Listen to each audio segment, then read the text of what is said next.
Hey everybody, it's your big sister slash auntie coming to you to remind you again that you're worth everything in this life.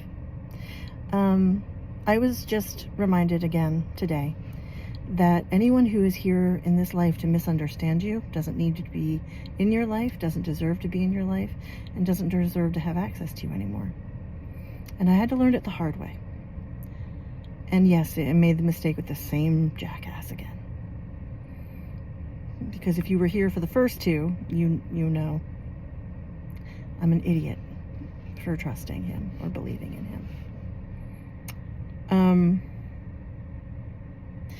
So let me tell you a little bit about me and my history and my past. So I grew up in a very religious family. We were Lutherans. My mom was the head of the Lutheran Church Women. She was also the head of the Christian Women's Club. She was superintendent of Sunday school at our church, and she was a third grade Sunday school teacher since age 16. I followed in her footsteps. I also started teaching Sunday school the fourth grade when I was 16. And I actually went and got my master's degree in pastoral counseling, basically specializing in theology. And when you go to school for religion, you are basically taught to trust what's real as opposed to what is man-made laws and the writings that aren't really supposed to dictate your life and the way you do things.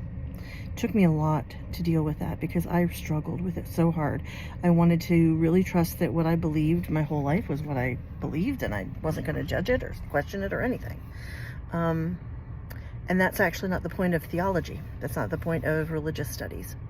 When you are a religion major, you actually are there to learn how to deal with people's inability to understand difficult things in their lives, and they're going to question their faith. They're going to question everything.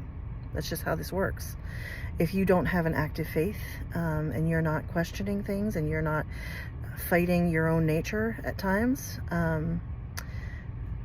and you are not living by the golden rule, which is to love one another and not sit in judgment upon one another, then you don't have active faith. You have a childhood faith, and that's fine if you want to be in that club for the rest of your life, but I don't. I want to have active faith. I want to be an adult in my faith. I want to do what they challenge us to do as pastors, which is to literally have an atheistic leap. You've got to take everything that you've ever learned and look at it so critically and think to yourself, if any of this stuff is not real, what if it isn't? And really look at it with honesty and in your heart, and then rebuild your absolute faith based on your own locus of control, which is your own heart, which will always lead you to the right place. Growing up, I was sexually abused by a girl, and I was often taken to her house by my mom without her knowing that it was happening. And I'd have to do sleepovers at her house and all that jazz. And I was at a party with her one time, and she and her friends brought out the Ouija board.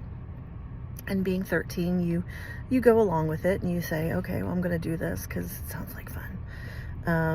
And we did it, and I asked it very real questions about things that I was worried about in my life. I asked it if I would ever be married, and it said no. I asked if I would ever find true love, and it said no. I asked if I'd ever have a family, and it said no. I asked it if anyone would ever love me, and it said no. I was absolutely devastated by it. So much so that when my mom came and picked me up the next day, I couldn't even talk to her because I was afraid to tell her what I had played with. I was afraid to tell her what it said. I was afraid that I wasn't going to amount to anything, and I really put stock in it. I believed it so like it was the word, the whole word, the nothing but the truth. My mom eventually came into my bedroom and she said, "Why are you so quiet lately ever since I picked you up from the thing?" And I said, "I don't want to talk about it because you're going to be mad at me." She said, "Just talk." And so I did.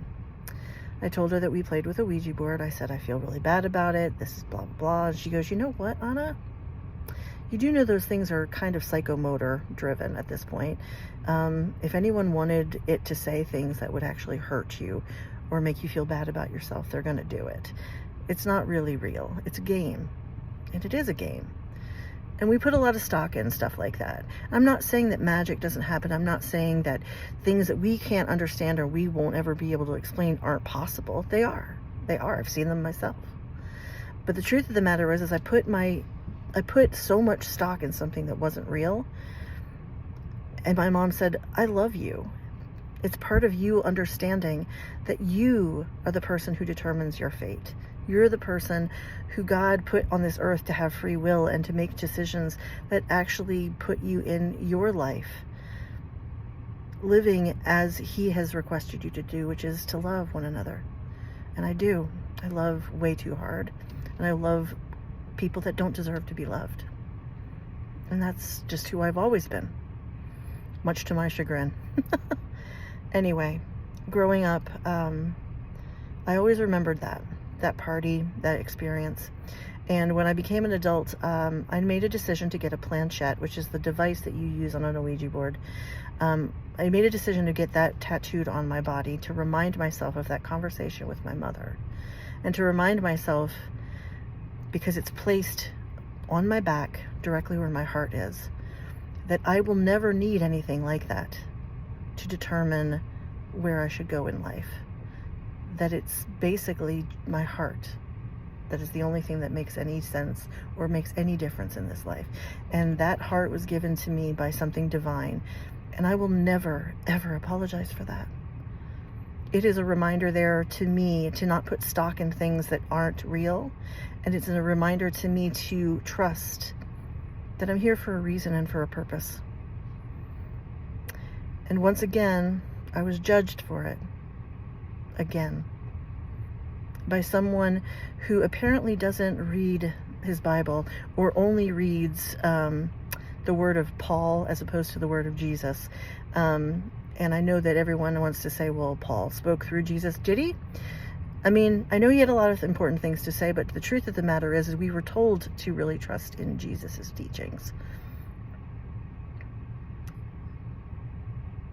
It's just sad that people who say that they are Christians want to go in there and make determinations about people based on things that really matter nothing at all. But you know what? At the end of the day, God sees that. And I know with all my heart and soul that God loves me. And I deserve better. Because He put me here for a reason. I'll fucking find that reason. Because I'm His. I'm God's child. And I will always be God's child. So don't let anyone ever tell you that the choices that you've made in your life determine your worth or your worthiness of being in their lives. Because actually, if they really, truly take a look at themselves, they will find themselves with so much blemishes. It's ridiculous. And it's fine. Remember your worth. Remember, if you are a child of God, that no amount of someone's judgment will take that away from you. Stay strong, be vigilant, and be connected to the only source that matters in this life, which is love. Love you guys.